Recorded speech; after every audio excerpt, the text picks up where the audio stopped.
दोस्तों आज की इस वीडियो में हम लोग आरआरपी सेमीकंडक्टर स्टॉक के बारे में बात करने वाले हैं। अगर मैं इसका चार्ट देखता हूँ तो ये चार्ट देख के थोड़ा सा अच्छा भी लगता है और थोड़ा बुरा भी लगता है। अच्छा इसलिए लगता है कि अगर किसी इन्वेस्टर ने 1-2 साल पहले अपने पैसे इसमें डाले होंगे तो इसके काफी पैसे बने होंगे, और बुरा इसलिए लगता है कि जितने सारे लोग इसमें पैसे बनाएंगे उससे डबल या ट्रिपल लोग इसमें पैसे गवाएंगे। और स्पेशली इस टाइम पे जहां पे ये सारा चार्ट देख के लोगों की जो ग्रीड है वो जब बाहर आती है तब अक्सर लोग पैसे गवाते हैं। स्टॉक मार्केट में ऐसे बहुत सारे स्टॉक्स होते हैं जो हर रोज अपर सर्किट लगाते हैं, लेकिन जब वो लोअर सर्किट लगाना चालू कर देते हैं तो फिर किसी को भी वो एग्जिट नहीं दे पाते, किसी भी इन्वेस्टर का एग्जिट वहां पे नहीं होता, और फिर कई बार लोग ऐसे स्टॉक में ऊपर के लेवल के ऊपर फंस जाते हैं। तो आज के इस वीडियो में इसके बारे में डिटेल में बात करेंगे कि इसके वैल्यूएशंस कैसे हैं।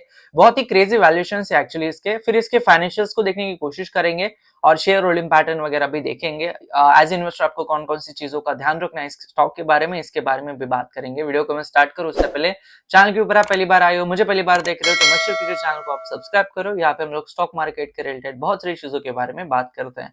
अगर मैं 1 मंथ की बात करता हूँ तो एक ही मंथ के अंदर 45% तक इसने अपने इन्वेस्टर को रिटर्न दिए। अगर मैं 1 साल की बात करता हूँ तो एक ही साल के अंदर 20,000% तक रिटर्न्स दिए। इसका मतलब ये कि अगर आपने इसमें पैसे डाले रहेंगे तो पिछले 1 साल में आपके पैसे लगभग 200 गुना बढ़े होंगे।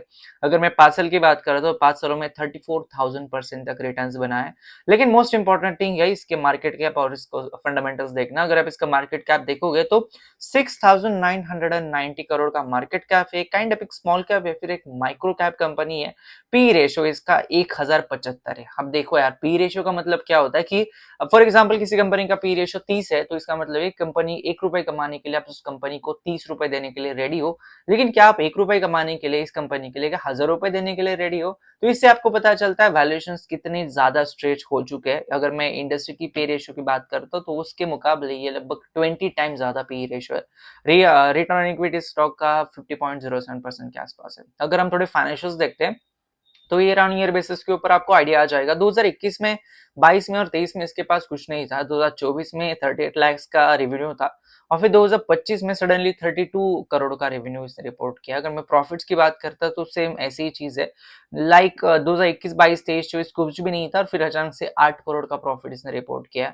अगर मैं शेयर होल्डिंग पैटर्न की बात करता हूँ तो इस कंपनी का 98% जो स्टेक है वो रिटेलर के पास है, बाकी का स्टेक जो है वो प्रमोटर के पास है।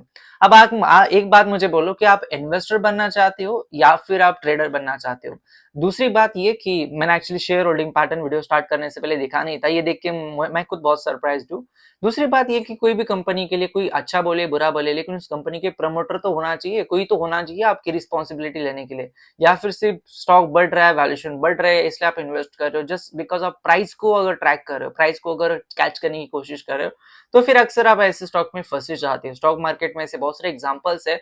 रिसेंटली मैंने इलाइटकॉइन इंटरनेशनल के बारे में भी वीडियो बनाया था। सेम ऐसा ही एग्जांपल था कि कंटिन्यूअसली अपर सर्किट लग रहे थे, फिर लोअर सर्किट लगना जब चालू हो गया, फिर कहीं ना कहीं किसी को भी एग्जिट नहीं मिल रहा है। स्टॉक आज की डेट में 40 से 50% डाउन आ गया।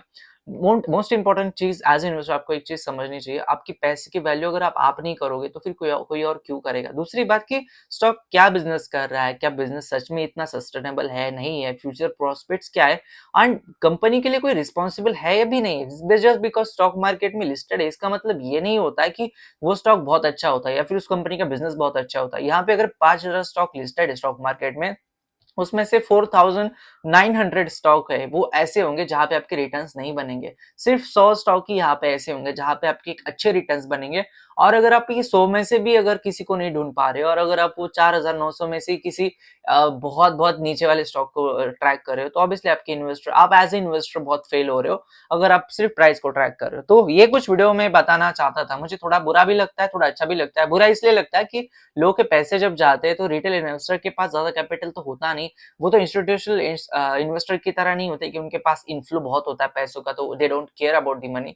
दो सेकंड थिंग ये कि आपके पास अगर 1 लाख रुपए है, अगर आपके 1 लाख रुपए 50,000 रुपए हो जाते हैं तो आपको उस 50,000 को 1 लाख बनाने के लिए फिर से आपको 100% रिटर्न चाहिए। तो कहीं ना कहीं रिटेल इन्वेस्टर इस सारे चक्करों में पड़ के अपनी खुद की ग्रोथ को कहीं ना कहीं बहुत ही लिमिटेड कर लेता है।